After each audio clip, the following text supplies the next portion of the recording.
certain basic example, and what I said a minute ago is that it's super, super rare to ever have to do a problem like this. There's a boom. You know what? They do. I have seen multiple choice where they have this. Right? There's a wall, and here's a boom. A boom being like a board that's suspended, held up by a rope. All right? And we'll say this thing has a mass M. All right. If we wanted to do, I don't know, you could do something like, let's look at an axis of rotation there. Okay. If we do that, the forces acting on this guy are this mg, which always acts at the center of mass, right? And then we would draw this. Well, there's this tension force. But there's only one component of that tension force that's responsible for creating any torque. The perpendicular. And perpendicular to what?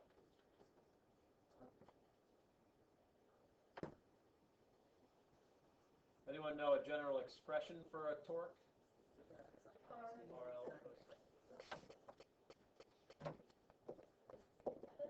RL. We call it R cross F. That's more than you need to really know. I call it R F perpendicular because cross products involve sine. The sine gives you the perpendicular component. So we want the perpendicular component to R, and R by definition is a vector that points from axis of rotation to the point of application of the force. So here's what we call R. This is R for T.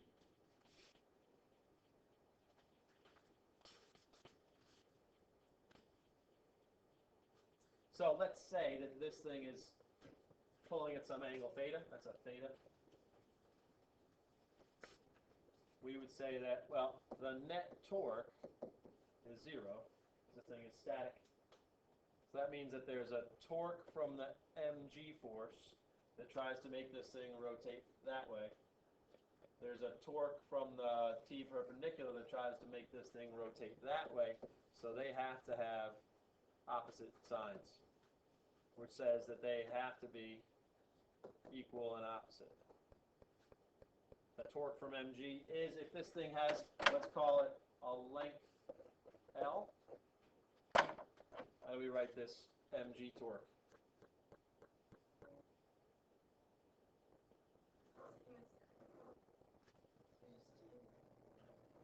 What's R for the mg torque? Nope. Because here's where the mg force acts. So we just use L over 2.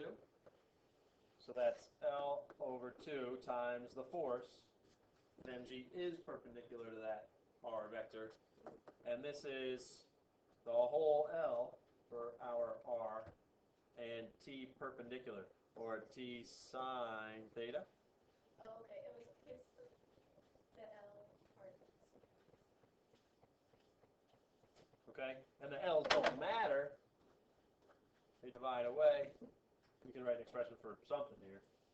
Okay? Maybe the tension, most commonly, is mg over 2 sine theta.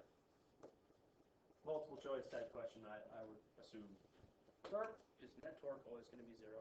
Net torque in APV is always 0.